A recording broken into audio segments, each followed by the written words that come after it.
எங்கள் மாடி தோட்டத்தில் வளர்ந்து இருக்கிற வல்லாரக்கீரையை பறிக்க போகிறேன். பறிச்சுட்டு தோசை செய்ய போகிறேன்.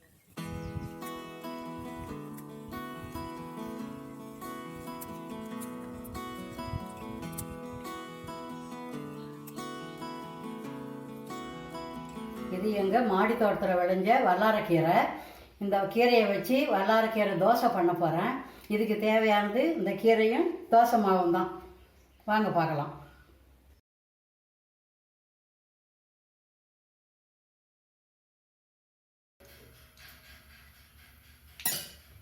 எண்ணெய் காயட்டும். இந்த கீரையை போட்டு வதக்கணும். கீரையை வதக்கிட்டு ஆற வச்சுட்டு மிக்ஸி ஜாரில் அரைக்கணும்.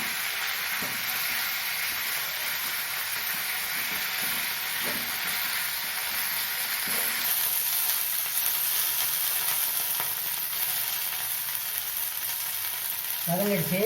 ஒரு பிளேட்டில் போட்டு ஆற வச்சுட்டு மிக்ஸி ஜாரில் போட்டு அரைக்கணும்.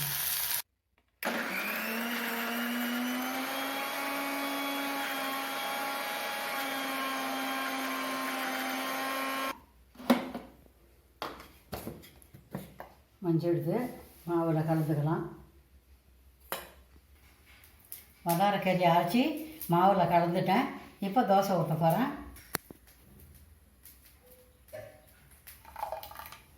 மாவு இந்த அளவுக்கு கரைச்சின்னா போதும்.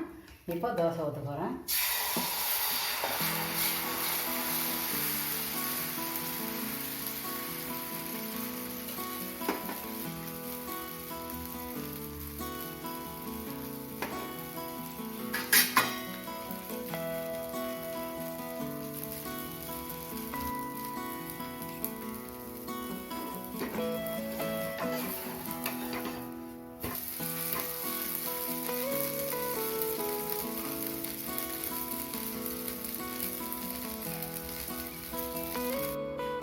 வல்லாரக்கீரை தோசை ரெடி ஆகிடுச்சு. இதுக்கு வெங்காயம் தக்காளி சட்னி மேட்சாக இருக்கும். நீங்களும் இதை செய்து பாருங்கள். இந்த வீடியோ உங்களுக்கு பிடிச்சிருந்ததுன்னா லைக் பண்ணுங்கள், கமெண்ட் பண்ணுங்கள், ஷேர் பண்ணுங்கள். சத்தோடு தான் சமைச்சு சந்தோஷமாக சாப்பிடுங்க. தேங்க்யூ.